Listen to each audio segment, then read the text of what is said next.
आणि म्हणून मी आज एक नवीन योजना तुमच्यासमोर आज आणतोय. 2006 साली याच व्यासपीठावरती इथे उभं राहून मी म्हटलं होतं की मी महाराष्ट्राचा विकास आराखडा आणीन, महाराष्ट्राची मी ब्ल्यूप्रिंट आणीन. मग एका पत्रकार परिषदेत मला एका पत्रकाराने विचारलं, ती तुमची ब्ल्यू फिल्म कधी येणार आहे? तर मी म्हटलं की मी ती आणली असतं बरं झालं असतं, त्यांनी किमान पाहिली तरी असती. पण त्या 2006 साली मी जेव्हा म्हटलं होतं मी महाराष्ट्राची ब्ल्यूप्रिंट आणीन, महाराष्ट्राचा विकास आराखडा आणीन, 2014ला आणला. 2006 ते 2014 महाराष्ट्रात जिथे जिथे मी गेलो, जिथे जिथे पत्रकार परिषदा झाल्या, सर्वजण कुत्सितपणे मला विचारायचे, काय ते ब्ल्यूप्रिंटचं काय झालं, कुठपर्यंत आलं, ते विकास आराखड्याचं काय झालं, कुठपर्यंत आलं. प्रत्येक पत्रकार परिषदेमध्ये असताना, चालू असताना किंवा नंतर हे प्रश्न असायचेच. जेव्हा आणली 2014, आज 2026, या क्षणापर्यंत मला कुठच्या पत्रकाराने प्रश्न विचारलेला नाही त्या ब्ल्यूप्रिंटमध्ये आहे काय, कारण वाचलीच नाही. त्याला वाचण्यात इंटरेस्ट नव्हता, हिणवण्यात होता. असो, पण तो काळ लोटला गेला. आज जवळपास त्याही गोष्टीला आज 12 वर्ष होऊन गेली. अनेक तज्ज्ञांना त्यावेळेला बरोबर घेतलं होतं, अनेक गोष्टी त्यामध्ये केल्या होत्या. गेल्या 10-12 वर्षामध्ये अनेक महाराष्ट्रही बदलला, खूप गोष्टी बदलल्या, विचारात महाराष्ट्र बदलला. आणि म्हणून मला असं वाटलं की काय करावं, कारण मी अनेकदा वाचत असतो वर्तमानपत्रांमध्ये, काही लेख येतात वर्तमानपत्रांमध्ये, अनेक चांगल्या सूचना येतात, अनेक काही नवीन गोष्टी निर्माण करण्यासाठीच्या गोष्टी येतात. आणि मग विचार केला की या सगळ्या गोष्टींसाठी एक कुठेतरी आपल्याला एक प्लॅटफॉर्म उभा करायला लागेल. या महाराष्ट्रामधली लोक, महाराष्ट्राच्या बाहेरची कोणी, की महाराष्ट्रामध्ये नेमकं काय व्हायला पाहिजे, महाराष्ट्रामध्ये नेमकं काय घडलं पाहिजे, महाराष्ट्रात ते नेमकं घडलं ते कसं घडलं पाहिजे, अशा अनेक लोकांकडे अनेक योजना तयार आहेत. परंतु सांगायच्या कोणाला, मांडायच्या कोणाला? सरकार म्हणजे कोण, बोलायचं कोणाशी, मांडल्यानंतर सांगितल्यानंतर ते बघणार कोण आहे, आम्हाला उत्तर कधी मिळणार. आणि म्हणून या सगळ्या गोष्टींचा विचार करून मी एक नवीन वेबसाईट आत्ता महाराष्ट्राला मी आत्ता अर्पण करतोय,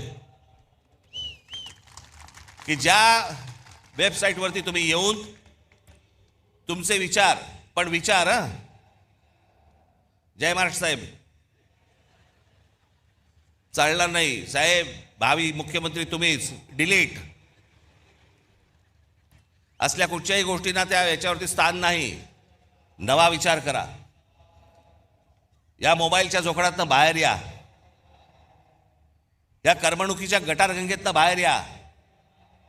हा तुम्हा आम्हालाच महाराष्ट्र उभा करावा लागेल, हा तुम्हा आम्हालाच महाराष्ट्र वाचवावा लागेल. आणि याच्यासाठीचं म्हणून हे पहिलं पाऊल आहे. म्हणून आज तुमच्या समोर महाराष्ट्र नेक्स्ट, महाराष्ट्र पुढचा मी तुमच्या समोर उभा करतोय. आता दाखवा रे,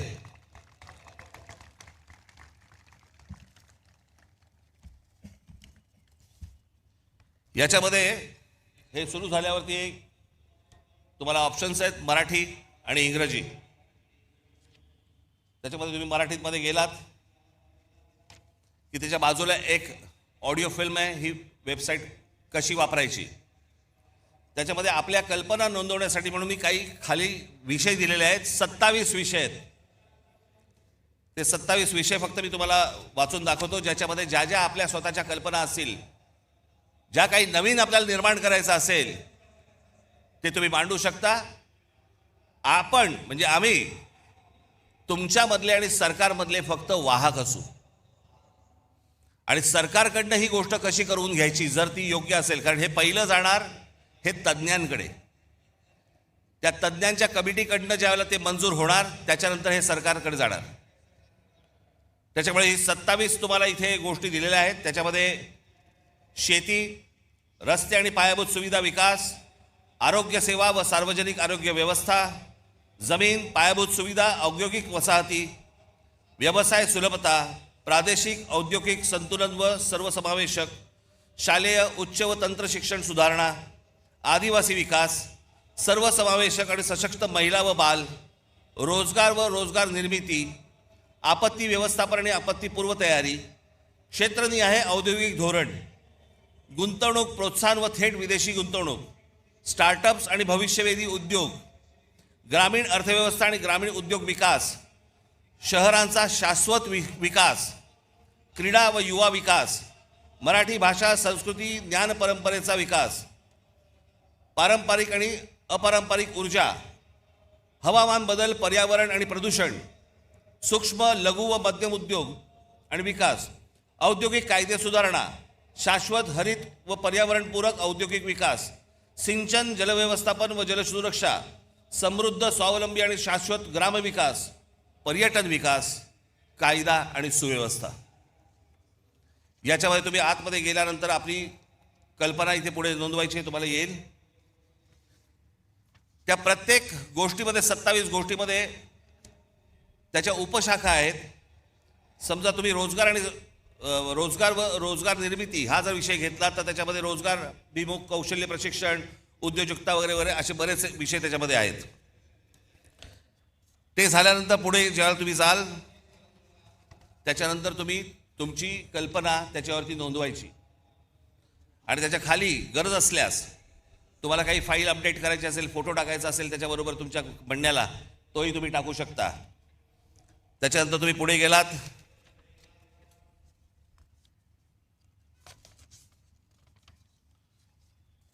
ती फाईल तुम्ही सबमिट केलीत की त्याच्यानंतर तुम्हाला मोबाईल नंबर येईल तुमचा, तो टाकायचा आहे. मोबाईल नंबर आल्यानंतर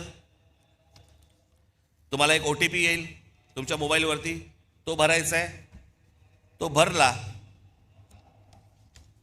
की तुमचं संपूर्ण नाव, पत्ता आणि सर्व माहिती याच्यावरती द्यायची आहे. एक तुम्हाला सांगतो सर्वांना, आज तुम्ही इथे आहात, जे ऐकत आहात ते ऐकत आहात, टेलिव्हिजनवरती जे ऐकत असतील, बघत असतील, त्यांनाही माझं सांगणं आहे, तुम्ही सांगेपर्यंत तुमचं नाव आणि पत्ता आणि मोबाईल नंबर हा सरकारला दिला जाणार नाही. उद्या तुमची कल्पना जर समजा आवडली आणि त्याची जर समजा अंमलबजावणी करायची ठरली आणि त्यांनी विचारलं हा माणूस कोण आहे, तुम्हाला विचारलं जाईल की तुमचं नाव आणि नंबर द्यायचं आहे का. त्याच्यामुळे ती गोष्ट गुपित राहील, पुढे जाणार नाही. त्याच्यानंतर ढकला. आज महाराष्ट्रामध्ये सगळ्याच गोष्टींची कमतरता आहे. कोणाला काही कळत नाही. जो येतोय, कोणतरी येतो, नवा काहीतरी सांगतो, त्याच्याबरोबर कंत्राटदाराला कामं दिली जातात. आपलं ऑइल बाहेरून येतं, आपला गॅस बाहेरून येतो, आपल्याकडे अनेक गोष्टी बाहेरून येतात. मग आपल्याकडे एक काहीतरी टुणटुणं वाजवलं जातं. ते टुणटुणं आहे चांगलं, पण वापरात येऊ शकत नाही, आणि ते म्हणजे स्वदेशीचं. काय करायचं त्या स्वदेशीचं मला जरा सांगा. हा देश ज्याच्यावरती चालतो ते ऑइल पण तुमचं बाहेरून येत आहे, तर काय करायचं.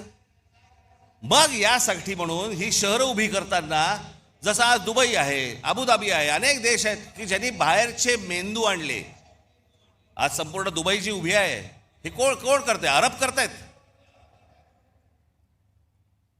अमेरिकन लोक आहेत, ब्रिटिश लोक आहेत, फ्रेंच लोक आहेत, अनेक लोक आहेत. जगभरातल्या लोकांचे मेंदू आणले आणि त्यांनी त्यांचं एक देश, शहर उभं केलं. आमची शहरं कार्य उभी करतायत. आमच्या शहरांना उभं करण्यासाठी, आमच्याकडे चांगलं व्यवस्थापन होण्यासाठी, आमच्या भविष्यातल्या पिढ्यांना चांगलं आयुष्य जगण्यासाठी म्हणून आम्ही का नाही बाहेरून मेंदू आणत आहोत? कसली लाज वाटते. बाहेर जाऊन नुसते पैसे आणण्यापेक्षा बाहेर जाऊन जर मेंदू आणले तर ह्या महाराष्ट्राला उपयोगाचे आहेत. नुसते पैसे काय करायचे पैशांचं? ते पैसे टक्केवारीत संपणार, त्याने काहीही हाताला मिळणार नाही. आणि म्हणून मला असं वाटतं की आज सरकारकडनं आपण नुसते फक्त आशेने फक्त बघत राहायचं, हे काही मला आवडणारी गोष्ट नाही, मला ती आवडतही नाही आणि तुम्हालाही ती आवडता कामा नये. आणि म्हणून तुम्ही सगळेजण महाराष्ट्राचा विचार करायला लागा. तुमच्या ज्या कल्पना असतील, ज्या गोष्टी असतील त्या या आत्ता वेबसाईटवरती मांडा. या महाराष्ट्राला आकार देण्याचा एक उत्तम कार्य हे आपल्या हातून घडो, जेणेकरून या महाराष्ट्रासाठी ज्यांनी खस्ता खाल्लेल्या आहेत त्यांनाही वरती आनंद मिळेल की माझी सर्व लोक महाराष्ट्राची हे महाराष्ट्र वाचवतायत, जगवतायत. याच्यासाठी सगळेजण तुम्ही कामाला लागावं अशी एक आशा अपेक्षा बाळगतो आणि आज आपण सर्वांची मी रजा घेतो. धन्यवाद. जय हिंद, जय महाराष्ट्र.